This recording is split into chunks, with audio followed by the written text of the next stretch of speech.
ప్రియమైన వాళ్ళారా, ప్రభు యేసుక్రీస్తు నామములో ఈ ఉదయకాల సమయాన మీ అందరికీ నా హృదయపూర్వక వందనాలు తెలుపుకుంటున్నాను. ఈ రోజంతా కూడా మీరు చేయబోయే అన్ని విషయాల్లో దేవుని హస్తము మీకు తోడై ఉండి మీకు జయాన్ని కలుగు చేయనుగాక. యేసుక్రీస్తు యొక్క పుట్టుకతో సంబంధించిన మనుషులు అనేటువంటి అంశం మీద గత 2 రోజులుగా ప్రియులైన దేవుని యొక్క యేసుక్రీస్తు యొక్క పుట్టుక గురించినటువంటి సందేశాలను మనం ధ్యానిస్తూ వస్తున్నామండి.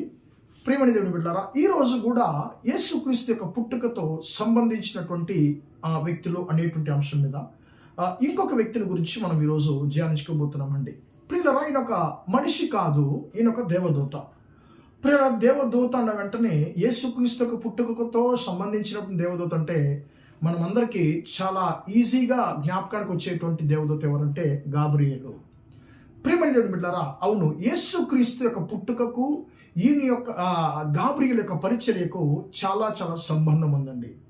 ప్రియమైన దేవుని బిడ్డలారా, యేసుక్రీస్తు యొక్క పుట్టుకను గురించి ఆయన పుట్టడానికి ముందుగానే గాబ్రియేలు దూత చాలా మందికి ప్రవచించినట్లుగా మనం చదువుతున్నామండి. ప్రియులారా, ఆయన ప్రవచించినటువంటి గాబ్రియేలు దూత ప్రవచించినటువంటి మొట్టమొదటి ప్రవచనము ఎక్కడుందంటే యేసుక్రీస్తు పుట్టుక గురించి ఆయన చెప్పినటువంటి ప్రవచనం, మొట్టమొదటి ప్రవచనము ప్రియులారా, చాలా ప్రాముఖ్యమైనటువంటి ఒక వ్యక్తికి, ప్రబల్యమైనటువంటి వ్యక్తికి యేసుక్రీస్తు యొక్క పుట్టుక గురించి ఒక గాబ్రియేలు దూత ప్రవచనం చెప్పారండి. ఎప్పుడు ప్రియులారా, యేసుక్రీస్తు పుట్టడానికి ముందుగా దాదాపు 600 సంవత్సరాలకు ముందుగా యొక్క లోకములో జీవించినటువంటి దానియేలుకు ప్రియులారా దేవుని దూత అయినటువంటి గాబ్రియేలు యేసు యొక్క పుట్టుక గురించి ఆయన ప్రవచనం చెప్తున్నాడండి. ఎక్కడుంది ఈ యొక్క వచనము? దానియేలు గ్రంథము 9వ అధ్యాయంలో మనము చదువుతున్నామండి. ఈ యొక్క 9వ అధ్యాయం మనం గమనించినట్లయితే ప్రియులారా, దానియేలు ఇర్మియా యొక్క ప్రవచన పుస్తకాన్ని చదువుతున్నాడు. ప్రియులారా, అందు నిమిత్తముగా దేవుని యొక్క కోపము ఈ యొక్క తన జనుల మీద, తన ప్రజల మీద ఎందుకు రగిలింది అనేటువంటి సంగతిని ఆయన తెలుసుకుంటున్నాడు. కాబట్టి తన యొక్క పాపము కొరకు, తన యొక్క పితరుల పాపము కొరకు, తన యొక్క దేశస్తుల యొక్క పాపము కొరకు ప్రియులారా ఆయన దేవుని దగ్గర విజ్ఞాపన చేయడానికి ఆయన మొదలు పెడుతున్నాడండి. తన యొక్క ప్రజల యొక్క పాపాన్ని దేవుని దగ్గర ఆయన ఏం చేస్తున్నాడు?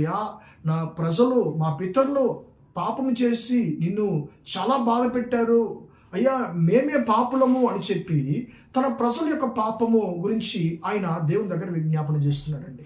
అయ్యా, మా పాపాన్ని క్షమించు అని చెప్పి ప్రియులారా ఎక్కువగా ఆయన శ్రద్ధతో దేవుణ్ణి చూసి తన యొక్క పితరుల యొక్క పాపముల కొరకు ఆయన అంగలారుస్తున్నాడు, పాప క్షమాపణను కోరుకుంటున్నాడు ప్రియులారా.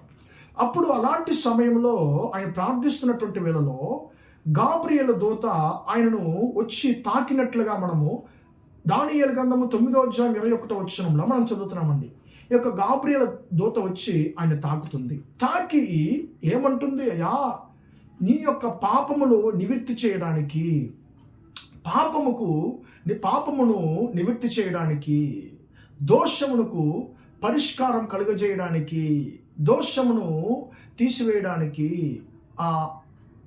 అంటే అభిషిక్తుడగు దేవుడు రాబోతున్నాడు, అభిషిక్తుడగు అధిపతి వచ్చుచున్నాడు అనేటువంటి వచనాన్ని 25వ వచనంలో మనం చదువుతున్నామండి. ఆ అభిషిక్తుడగు అధిపతి వచ్చుచున్నాడు అనేటువంటి మాట 25వ వచనం 9:25లో దానియేలులో ఉంది. ప్రియులారా, అభిషిక్తుడగు అధిపతి అనేటువంటి పదము తమిళ బైబిల్లో ప్రభు అయినటువంటి మెస్సియా అనేటువంటి పదం రాయబడి ఉందండి. చాలా క్లియర్గా ప్రభు అయినటువంటి మెస్సియా అనేటువంటి పదము తమిళ బైబిల్లో రాయబడింది ప్రియులారా. అప్పుడు ఈ యొక్క అభిషిక్తుడగు అధిపతి అంటే ఎవరు? ప్రభు అయిన యేసుక్రీస్తు మెస్సియా. ఆ మెస్సియా వచ్చి ఏం చేస్తున్నాడు? ఎందుకు ఆయన రాబోచున్నాడు? 24వ వచనం చదువుతున్నాము. పాపముకు పరిష్కారము కలుగజేయడానికి, దోషమునకు పరిష్కారము నివృత్తి చేయడానికి, ఆయన నీతిని కలిగించడానికి యేసుక్రీస్తు యొక్క లోకానికి రాబోతున్నాడు అనేటువంటి సందేశాన్ని యేసుక్రీస్తు యొక్క పుట్టుక గురించినటువంటి ప్రవచనంగా ప్రార్థనాపరుడైనటువంటి దానియేలుతో యొక్క గాబ్రియేలు దూత చెప్పుచున్నాడు ప్రియులారా. ప్రియమైన దేవుని బిడ్డలారా, పాపము రాక మునుపున్నటువంటి లోకాన్ని చూసినటువంటి గాబ్రియేలు ఈయన. పాపం వచ్చిన తర్వాత మనుష్యుడు దేవుడితో ఉన్నటువంటి ఐక్యతను ఎలాగ కోల్పోయాడో అనేటువంటి దాన్ని కూడా కళ్ళారా చూసినటువంటి ఒక దేవుని దూత ఈ గాబ్రియేలు. అటు తర్వాత సాతానుడు ఎలాగంతా దేవుని పోలికలో సృష్టించబడినటువంటి మనుషులను మోసపరుస్తున్నాడు, మనుషుల్ని ఎలాగా దేవుని నుంచి దూరపరుస్తున్నాడు అనేటువంటి దాన్ని కూడా చూసి బాధపడినటువంటి దేవుని యొక్క దూత ఈ గాబ్రియేలు. ఇప్పుడు ఆ యొక్క పాపము కొరకు, పాప పరిష్కారం కొరకు ఒక వ్యక్తి అక్కడ ప్రార్థించేది ఒక గాబ్రియేలు దూత గమనిస్తున్నాడు. దేవుని ద్వారా పంపబడుతున్నాడు. అయ్యా, నీ పాపాల కొరకు మాత్రం కాదు, ఈ దేశంలో, ఈ యొక్క లోకంలో ఉన్న సమస్త జనులకు పాపాలను తొలగించడానికి, నీతిని రప్పించడానికి ప్రభు అయిన మెస్సియా, అభిషిక్తుడగు అధిపతి రాబోతున్నాడు అనేటువంటి సందేశాన్ని గాబ్రియేలు దూత దానియేలుతో మొట్టమొదటిగా ప్రవచనంగా ఆయన చెప్తున్నాడు. ప్రేమ దేవుని బిడ్డలారా, ఈ రోజుల్లో మనకు ఆశీర్వాదాన్ని అడ్డుపరుస్తున్నటువంటి పాపాన్ని తొలగించడానికి, పాపులైనటువంటి మనల్ని నీతిమంతులుగా మార్చడానికి అభిషిక్తుడగు అధిపతి అయినటువంటి యేసుక్రీస్తు యొక్క లోకానికి ఆయన వచ్చాడు.